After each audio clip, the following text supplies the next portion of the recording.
Hi everyone, Wade Curtis from Curtis Property Group here. Thanks for tuning into our topic this week on cross-collateralisation. Cross-collateralisation, it's a bit of a tongue twister, isn't it? Let me explain to you exactly what it is. When you're investing in property, or 95% of investors that do invest in property actually cross-collateralise their mortgages against their principal place of residence. Whilst trying to build a sustainable asset base or building a property portfolio, it's about maximising our returns, but at the same time we want to minimise our risk.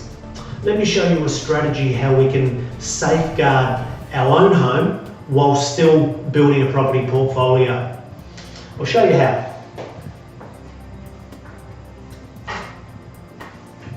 Okay, there's our own home, for example. Let's say that our own home is worth $600,000, and we call this one PPR, which is our principal place of residence.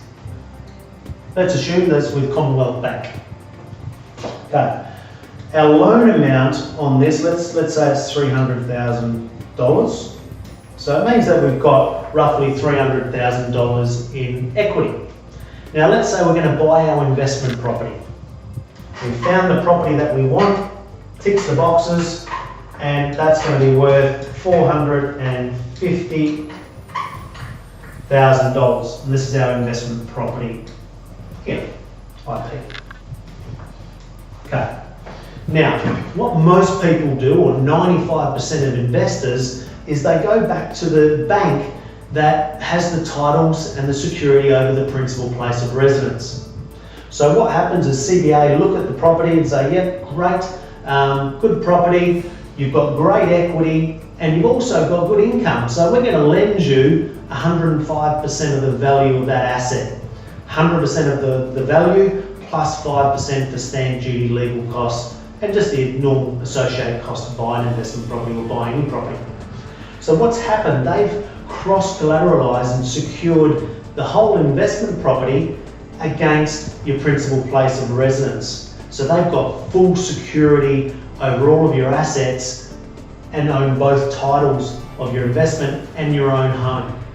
We don't want to work with banks on this basis, and we want to make sure that we've eliminated our risk and basically put our investment property not linked to our own home.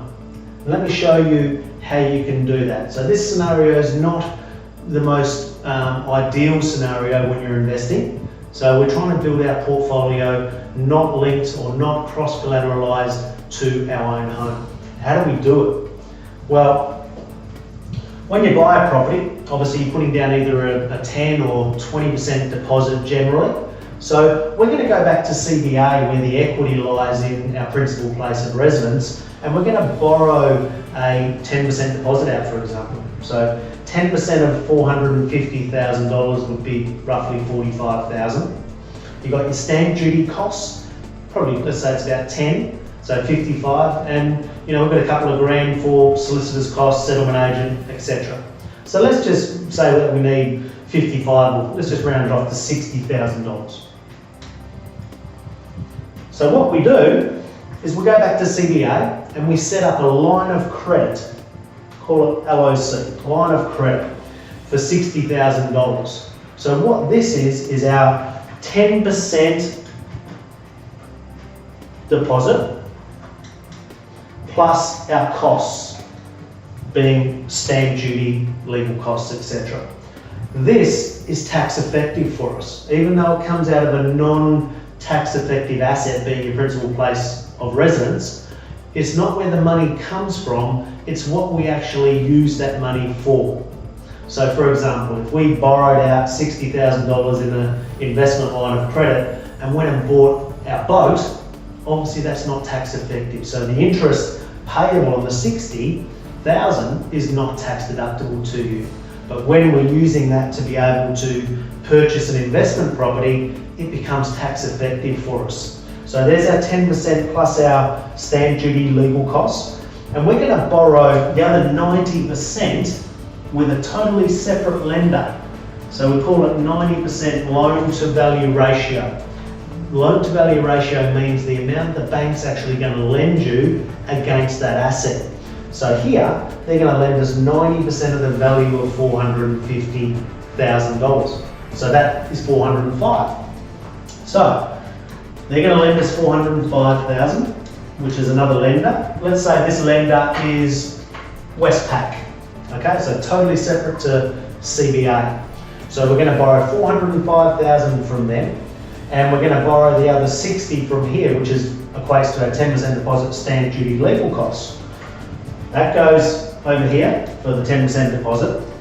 Westpac will value the property, they own the titles of the investment property and so forth. So what that means is that your principal place of residence doesn't have a second mortgage over your investment property, or your investment property is not secured against your principal place of residence. So what that actually does is puts a firewall between the two properties.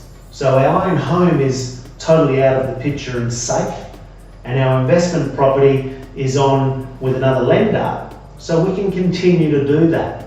On and on. As we build our portfolio, we can use different lenders. So just important not to put all your eggs in one basket or with one lender.